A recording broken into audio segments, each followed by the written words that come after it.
remember, when you subscribe to our channel, click on the red subscribe button and be sure to ring the bell so you get notified every time we have a new video. Thanks again. Stone Coat Countertops was voted best place to work this side of the Mississippi because this is our board meeting. Let's get started.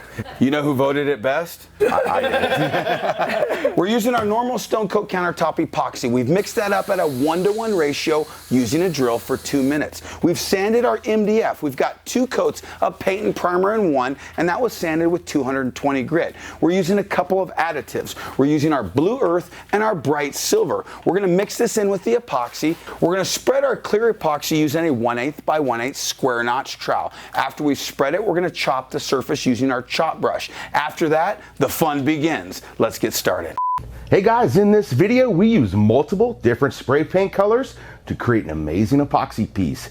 Go ahead and find these at stonecoatcountertops.com. So when we pour this out, we've already got it mixed. We're not going to pour it off the edge. We're going to start about right here, and we're going to go to about right here in a big mass. What we do here with the bucket is we're going to use a paint stick and go down here to the mass, okay? And we're going to scrape this out into that mass so that it gets further mixed, because right now anything on the sides and the bottom of the bucket isn't quite mixed as good as what's in the interior of that bucket. So this is a pro tip on how to get your epoxy to cure evenly across the board. See how it's a different color, guys, there? That's because it's undermixed, and so we're gonna mix it with the trowel.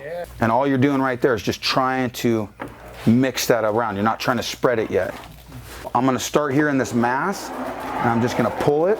I'm gonna work the trowel. I'm not pushing anything over the edge yet. And see how I got my trowel kind of at an angle to force the epoxy back where I want it? I'm gonna take this and push it back uphill now, because I'm gonna use that up here. And now with this bead, I'm gonna push a little over that edge. Push a little over this edge. Now the rest I can do uphill here.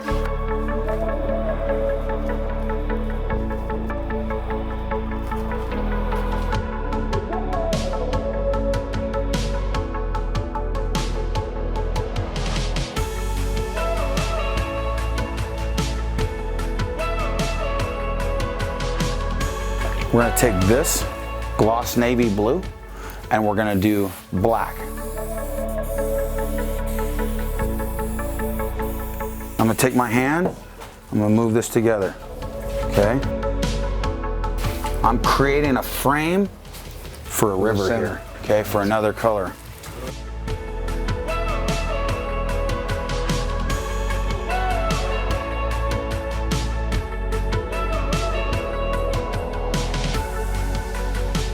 I'm going to hit this with bright silver and metallic. Here's some blue earth.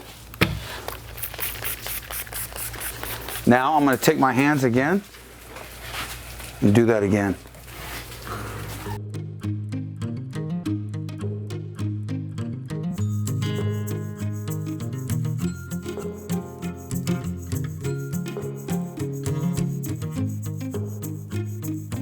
So I got silver, I got black. I'm gonna fracture this. I'm gonna really make it look like granite right here on the edges. And I'm gonna start dark, lighter, and then really light in the center here.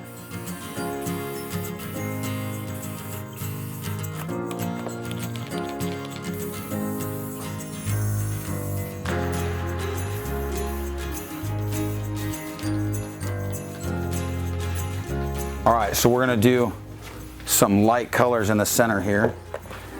I really like this cobalt blue metallic. This is a little darker, but that's going to come to the top.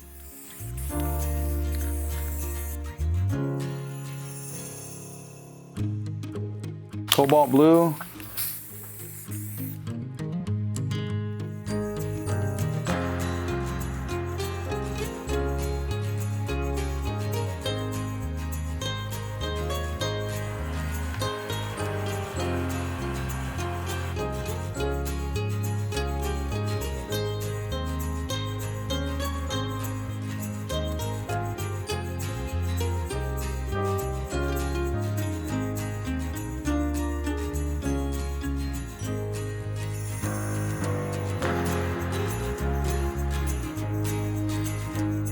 What we're gonna do now, guys, is just do some veins.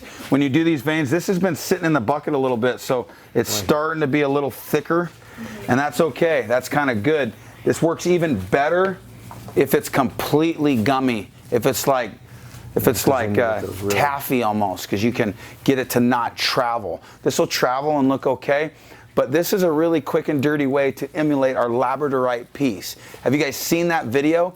Check out how hard that was for us to create, because we were creating a palette from scratch. In this video, we just mirrored it using some of the same colors and techniques, but we did it in about 1/10 of the time. Let's add these black veins through it and see what it looks like.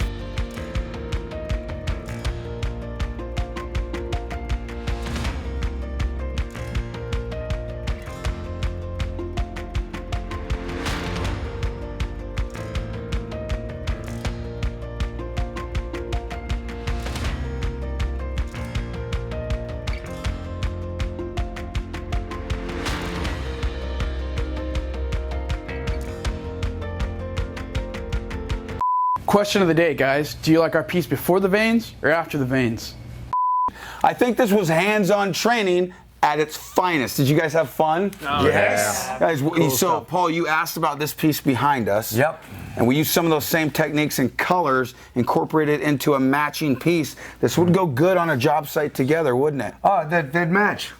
Looks great. awesome. Yeah, awesome, man. What's your guys' biggest takeaway? What'd you learn about this, Augustine? What'd you think, Spray man? cans. You like Spray that? can. Yeah, I never saw that technique, so I love it. I love it a lot. You know, using household spray paint with Stone Coat Countertop Epoxy is compatible. It's fun and it can up-level your project. The key to success is layers. By not underworking the material, but creating layers gives you depth, visual interest, and realism. Guys, visit us anytime at stonecoatcountertops.com. Call anytime for free project support. And until next time, until our next board meeting from Stone Coat Countertops, you got this. We'll see you on the next video.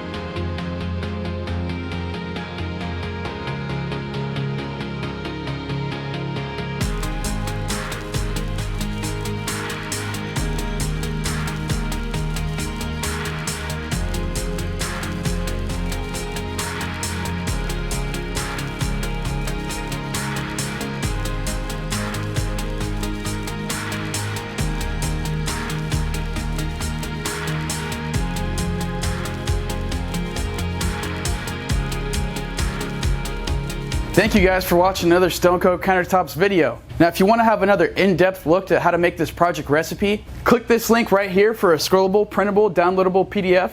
Also, if you like this video, feel free to crush that like button. Thanks again from the Stone Coat Countertops team.